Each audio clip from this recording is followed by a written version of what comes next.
You're watching Indie Shooter's back-to-back coverage of NAB 2019. Sponsored by 16x9, Band Pro Film and Digital, JVC, Manios Digital and Film, Panasonic, Sigma, and Carl Zeiss. Hi, Clem with Indie Shooter, continuing our coverage of NAB 2019 here at the Core Battery booth, and I'm here with Zach. And one of the things that people don't tend to say when they think about batteries is elegance and beauty, but I could definitely say that about where we are using the Edge right now. We've been powering it, our camera, our Blackmagic Pocket Cinema camera with the Edge, and also accessories like Teradek, Video Pro, monitor, and it's just providing a total power solution. And we can always go and check and see in the beautiful display like where we are with everything, so we know all the time. We don't have to guess and wait for it. So it's just a beautiful battery system. But what we're talking about today is a brand new system that you guys announced at the show, right?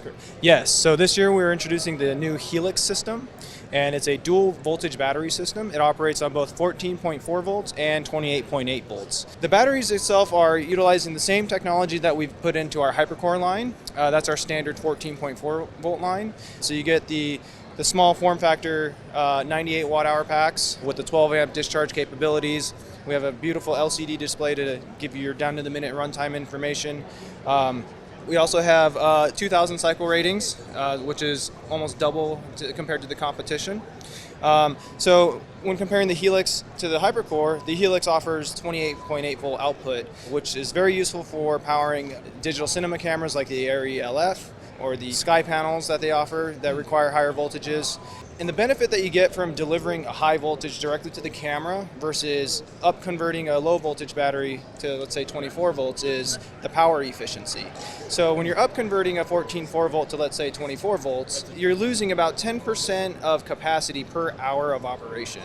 So let's say you have a 2-hour battery, you're losing about 20% of runtime.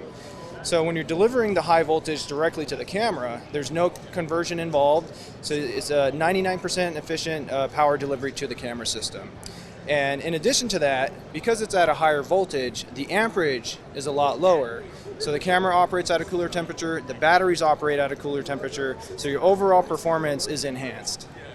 Doing the Sky panel, do you have to have like a power caddy or something like that to be able to do it? No, so to access the 28 volt features of the battery pack, you need to use one of our plates here, there's additional pins here that trigger the high voltage from this battery pack.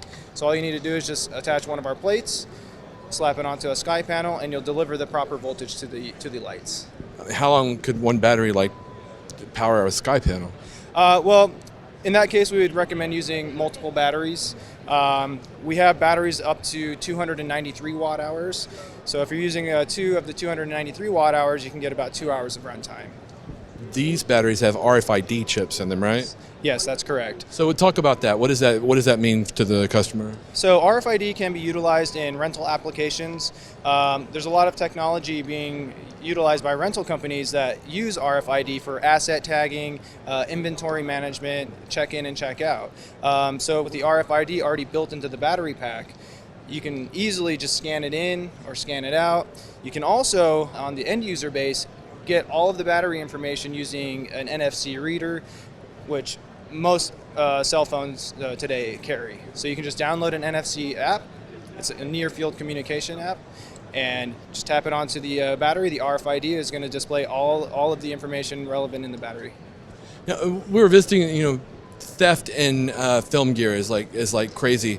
Would this provide some protection? I mean, in regards, at least it's gone or something like that at the very least? Well, in a sense, yes, because it has the asset tagging abilities.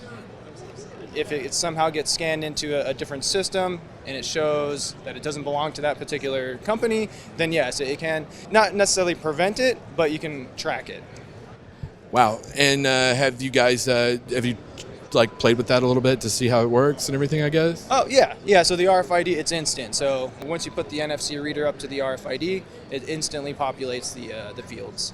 What about charging these things? What do we have to do? Sure. So charging these is very simple. You use a standard 14.4 volt charger. So you don't have to buy an entirely new charging system. You can use what you already have. And that's another benefit for the rental clients. They don't have to reinvest into a new charging system. And same goes for the accessory plates. You can use it as a standard 14.4 volt battery, so you don't have to switch out anything. And these come available in gold and also V-mount? That is correct. Yeah, we offer all the models in both gold mount and V-mount. When are you thinking shipping-wise? So the 9 starts shipping at the end of April, and the rest of the line will trickle out in June, July. Before we close out, this is a solution that you guys have for the Teradek, right? Correct, yeah. So we wanted to show that you can use the Helix system not with just high voltage equipment, but with standard voltage equipment as well. This Teradek operates at a nominal 14.4 volt range, which this battery offers. Yeah, so that would probably power that thing all day and then some, I guess, huh? Yeah, sure will, yeah. Price-wise, what are we talking about here? Sure, so the Helix 9 is coming in at $425 MSRP. The next step up, the Helix 150 is coming in at $575. And then we have the Helix Prime, which is the 190 watt hour, is coming in at $735. And then our largest capacity battery is the Helix XL, which is a 293 watt hour, coming in at $849. So the key here is that they all share the same capabilities. We're just talking about a different lengths of time there. Correct, you got that. Different size. If people want to find out more, they should go to the website, right? Yep, our website's coreswx.com, or they can find us on social networks, Facebook and Instagram. Excellent. Thanks a lot, Zach. Thank you. You're watching Indie Shooters back-to-back coverage of NAB 2019. Sponsored by 16x9, Band Pro Film and Digital, JVC, Manios Digital and Film, Panasonic, Sigma, and Carl Zeiss.